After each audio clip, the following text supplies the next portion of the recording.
وأصحابه وأتباعه وأزواجه وذرياته وبارك وسلم تسليما كثيرا كثيرا. أما بعد،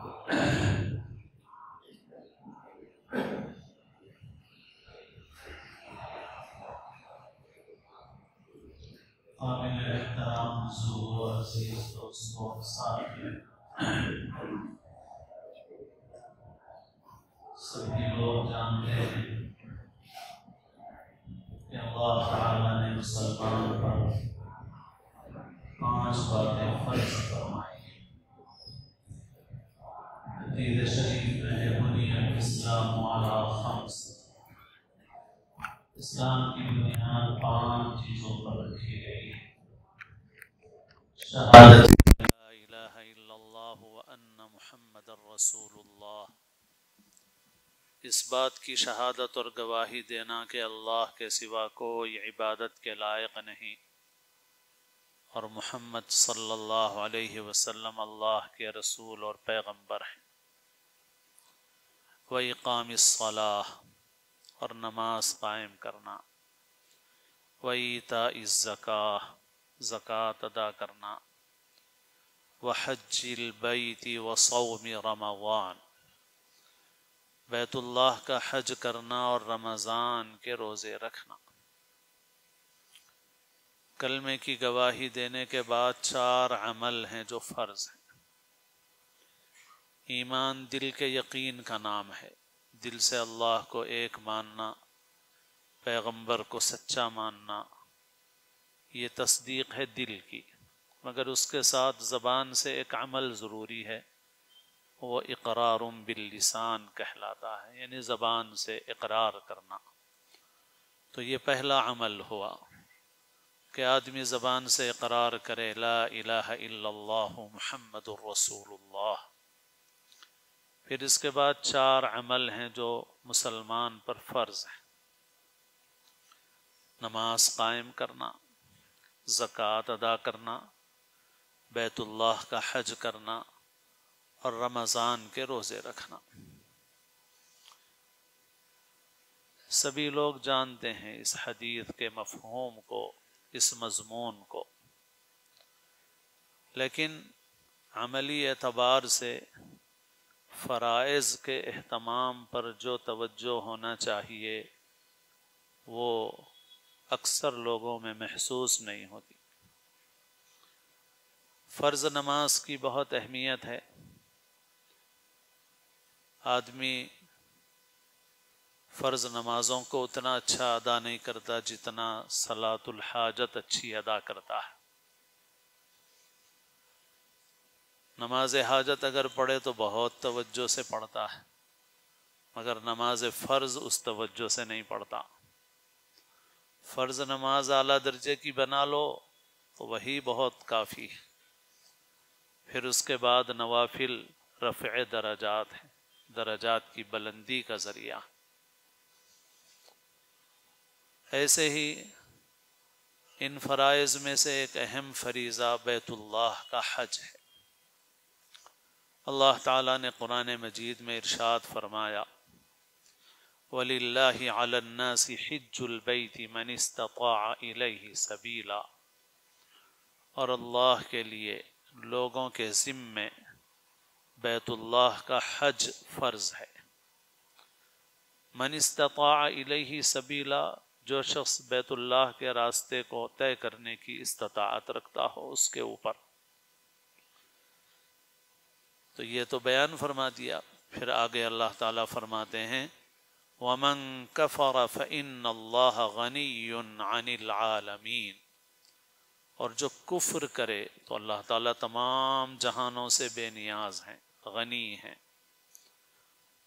حج کی بات چل رہی ہے، پھر اللہ تعالیٰ یہ فرما رہے ہیں۔ تو علماء مفسرین یہ فرماتے ہیں کہ بیت اللہ کا حج فرض ہونے کے بعد حج نہ کرنا گویا کفر کے درجے کی چیز ہے۔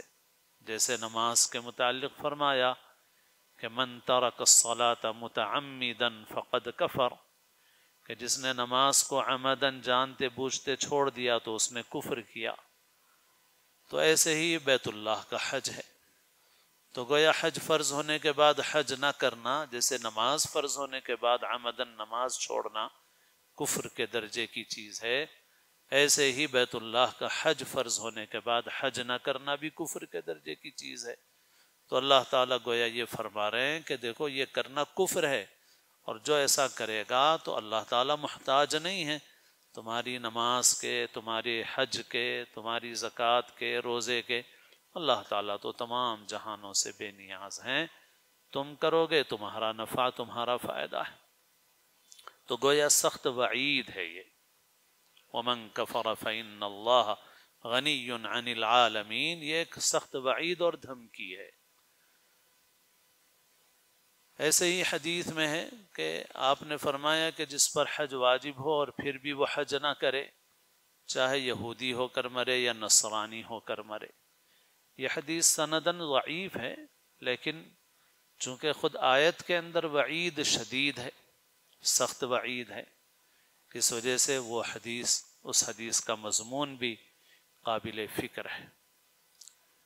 تو غرض یہ کہ بیت اللہ کا حج کرنا، اس پر جو بیت اللہ کے راستے کی استطاعت رکھتا ہو اس پر حج فرض ہے۔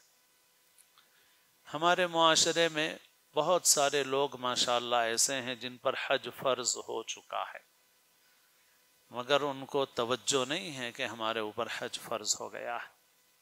بعض لوگوں کو پتہ چل گیا ہے علماء سے، دینی مسائل کے سننے اور پڑھنے سے، کہ ہمارے اوپر حج فرض ہو گیا ہے، مگر ان کے پاس مختلف عذر ہیں ان کے اپنے، اور وہ یہ سمجھتے ہیں کہ صاحب ہم کو تو یہ عذر ہے، ابھی ہم جب تک یہ عذر دور نہیں ہوگا اس وقت تک ہم حج کے لیے ابھی نہیں جائیں گے۔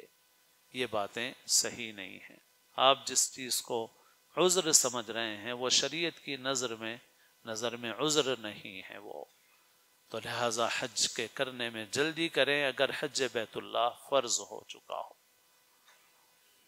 اللہ کے رسول صلی اللہ علیہ وسلم نے ارشادات مبارکہ میں حج کے متعلق تاکید فرمائی ہے۔ آپ صلی اللہ علیہ وسلم نے لوگوں سے فرمایا، اے لوگو، ان اللہ فرض علیکم الحج فحجوا، اے لوگو اللہ نے تمہارے اوپر حج فرض کیا ہے، تم حج کرو۔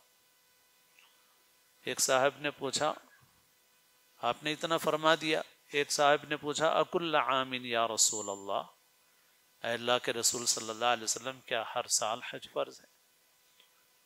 تو آپ خاموش رہے، فسکت حتی قالها ثلاثا، یہاں تک کہ ان صاحب نے 3 بار سوال کیا، آپ خاموش رہے۔ جب 3 بار انہوں نے سوال کیا تو آپ صلی اللہ علیہ وسلم نے فرمایا کہ دیکھو، لو قلت نعم لوجبت، اگر میں تم سے یہ کہتا کہ ہاں ہر سال، تو حج ہر سال تمہارے اوپر فرض ہو جاتا، وَلَمَا اسْتَطَعْتُمْ، اور ہر سال تم نہیں کر سکتے۔ اس لیے میں جب تم کو کسی چیز کا حکم دوں تو جتنا حکم دوں اتنا کر لو، جس چیز سے منع کر دوں اسے چھوڑ دو۔ تم سے پہلے لوگ بھی غیر ضروری سوالات کر کے ہلاک ہوئے، فَإِنَّمَا هَلَكَ مَنْ كَانَ قَبْلَكُمْ بِكَثْرَةِ سُؤَالِهِمْ وَاخْتِلَافِهِمْ عَلَىٰ أَنْبِيَائِهِمْ، یعنی ضرورتاً سوال کرنا تو درست ہے، لیکن بلا ضرورت کے سوال سے خامخواہ کی باریکیاں، تنگیاں اپنے لیے پیدا کر لینا، اپنے لیے بربادی کا راستہ بنانا ہے۔ تو بہرحال آپ صلی اللہ علیہ وسلم نے اس حدیث میں فرمایا کہ اللہ نے تم پر حج فرض کیا، حج کرو۔ بہت سی احادیث ہیں، آپ نے فرمایا العمرۃ الی العمرۃ کفارۃ لما بینہما، ایک عمرہ دوسرے عمرے تک درمیان کے تمام وقفے کے گناہوں کا کفارہ ہے۔ مراد گناہ صغیرہ ہیں، کبیرہ نہیں ہیں، بالخصوص مالی حقوق، کیونکہ لوگ اس سلسلے میں ایسا سمجھنے لگے ہیں کہ کتنے ہی کسی کا حق باقی ہو، حج کر لو، عمرہ کر لو، سارا معاف ہے، تو پھر تو سارا شریعت کا نظام ختم ہو جائے گا، ظلم کا راستہ کھل جائے گا۔ اور فرمایا والحج المبرور لیس له جزاء الا الجنہ، اور حج مبرور اس کا بدلہ تو صرف جنت ہے۔ حج مبرور کون سا حج ہے؟ ایسا حج جو نیکی سے بھرا ہوا ہو، مبرور بر سے ہے، جس کے اندر معصیت نہ ہو، اللہ کی نافرمانی نہ ہو، اخلاص کے ساتھ ہو اور احکام کی پابندی کے ساتھ ہو، تو ایسا حج اس کا بدلہ سوائے جنت کے کچھ نہیں۔ ایک حدیث میں آپ صلی اللہ علیہ وسلم نے ارشاد فرمایا کہ کوئی دن ایسا نہیں ہے جس میں اللہ تعالیٰ سب سے زیادہ لوگوں کو جہنم سے آزادی دیتے ہوں عرفہ کے دن کے مقابلے۔ ما من یوم اکثر من ان یعتق اللہ فیہ عبدا من النار من یوم عرفہ۔ عرفہ کے دن سے بڑھ کے کوئی دن نہیں ہے، سب سے زیادہ اللہ تعالیٰ اس روز اپنے بندوں کو معاف کرتے ہیں اور ان کو جہنم کی آگ سے آزادی عطا فرماتے ہیں۔ اور یہی عرفہ حج کا رکن اعظم ہے۔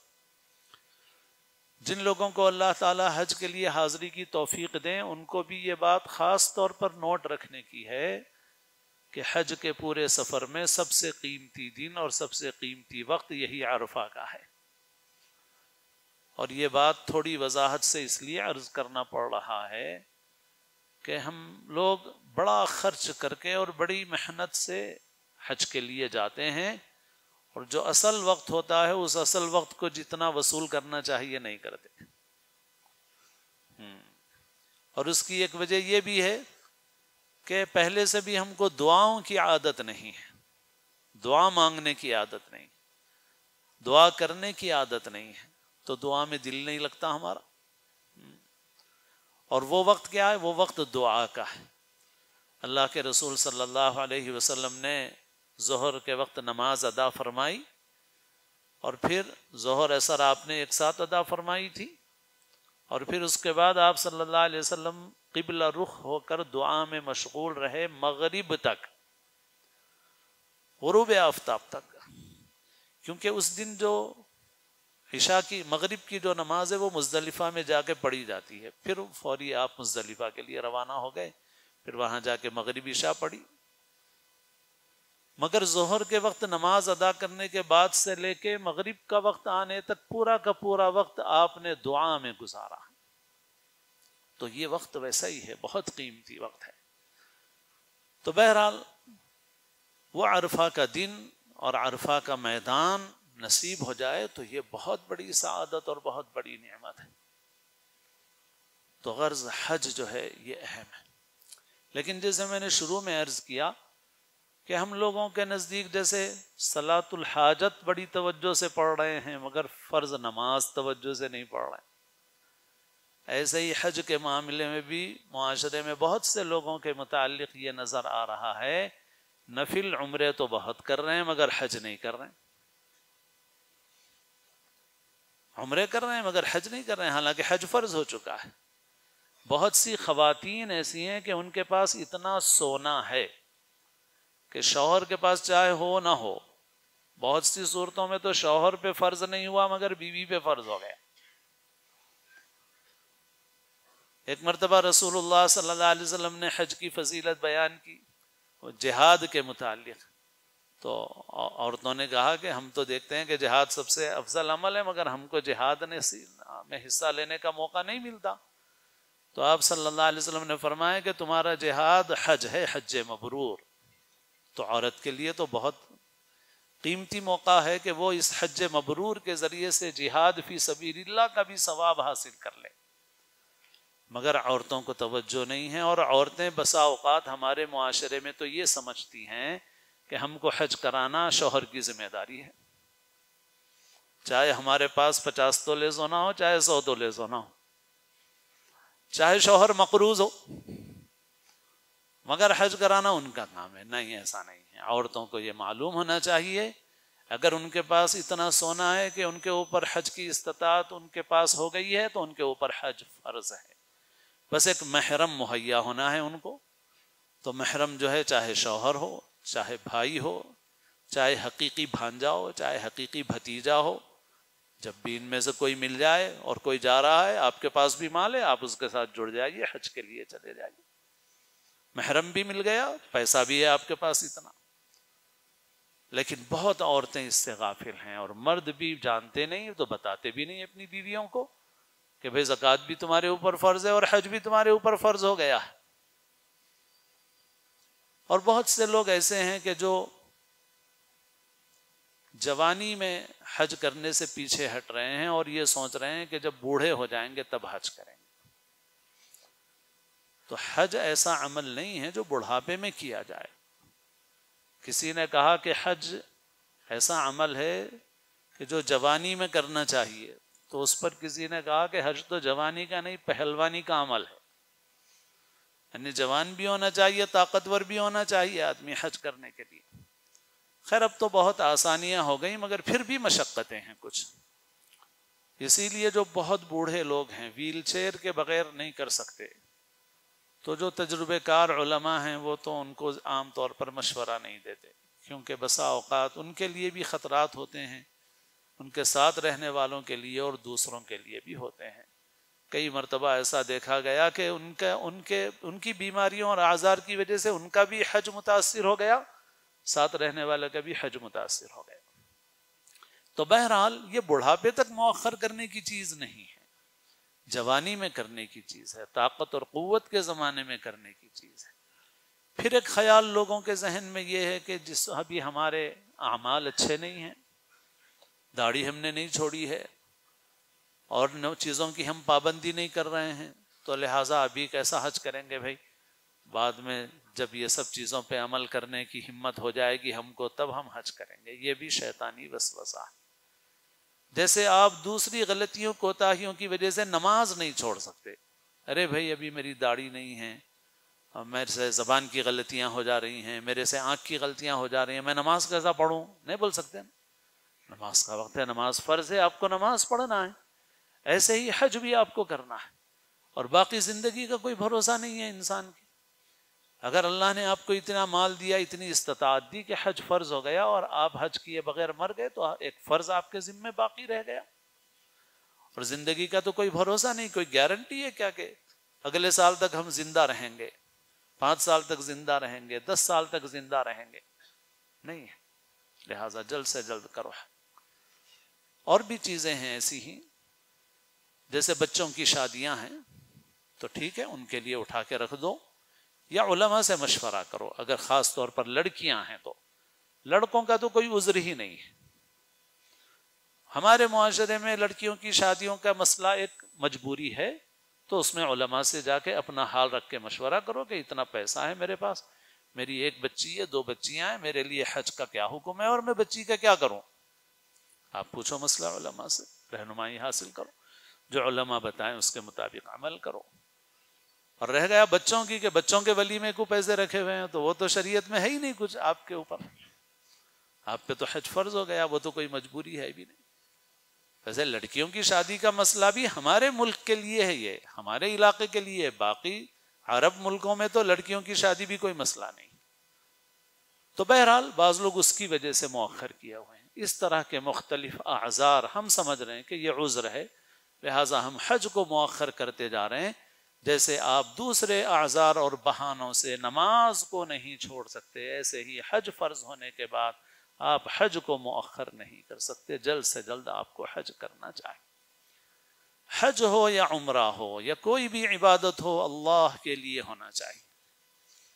مگر بعض عبادتیں ایسی ہیں جس میں ریا کا اندیشہ کم رہتا ہے، بعض ایسی ہیں جس میں ریا کا ڈر زیادہ رہتا ہے. تو علماء نے کہا ہے کہ روزہ ایسی عبادت ہے جس میں ریا کا اندیشہ کم ہوتا ہے، سب سے خطرہ کم رہتا ہے، رسک کم رہتا ہے. اور حج ایسی عبادت ہے جس میں ریا کا اندیشہ خطرہ زیادہ رہتا ہے.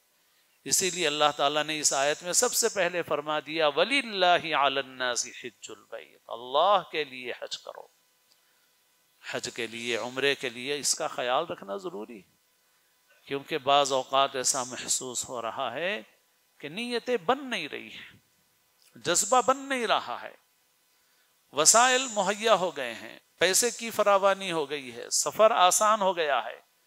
ہمارے بڑوں نے جو حج کیے تھے تو انہوں نے اپنی جان خطرے میں ڈال کے حج کیا تھا. وہ 8 دن کا 10 دن کا پانی کے جہاز میں سفر کرتے تھے اور یہاں سے ایسا مل کے جاتے تھے کہ ہو سکتا ہے آخری ملاقات ہو، واپس لوٹیں گے بھی یا نہیں لوٹیں گے، یہ سوچ کے جاتے تھے ہمارے بڑے. تو ہم تو اندازہ نہیں کر سکتے ان کی مشقتوں کا. اب سہولتیں ہو گئی ہیں، پیسہ بہت ہو گیا ہے، جذبہ نہیں بن رہا ہے مگر۔ تو میرے دوستو کوئی بھی عمل ہو، نماز ہو، زکوٰۃ ہو، حج ہو، عمرہ ہو، اللہ تعالیٰ صرف ظاہری دوڑ بھاگ کو، چلت پھرت کو نہیں دیکھتے، اللہ تعالیٰ دل کے جذبے اور دل کی کیفیت کو دیکھتے ہیں۔ ان اللہ لا ينظر الى صورکم ولا الى اجسادکم ولكن ينظر الى قلوبکم واعمالکم۔ اللہ تعالیٰ دل کو دیکھنا ہے، دل کا کیا ہے، دل میں کیا ہے، کیا جذبہ ہے، کس جذبے سے کر رہا ہے۔ وہی جذبہ اخلاص ہے۔ وہ جذبہ بگڑ گیا تو ریا ہے۔ زبان کا کچھ نہیں ہے اس میں، زبان سے بولو اللہ کے لیے کر رہا ہوں، وہ اللہ میاں زبان نہیں دیکھتے، اللہ میاں دیکھتے دل میں کیا۔ تو لہٰذا یہ عمل کرنا بھی ہے، اور حج ہو یا عمرہ ہو اپنی نیتوں کو بہت خالص رکھنا ہے، اپنے وقت کی حفاظت کرنا ہے۔ شہرت، نام و نمود، تعریف، دعوت، گلپوشی، کسی چیز کا جذبہ اور طلب دل میں نہیں ہونا چاہیے، اور معاملات بھی صاف ہونے چاہیے۔ جیسے عرض کیا گیا کہ بھائی معاملات صحیح کرو، ورنہ یہ نہیں کہ حج سے سارے گناہ معاف ہو گئے، لوگوں کے حق مار لو معاف ہو گئے، ایسا نہیں۔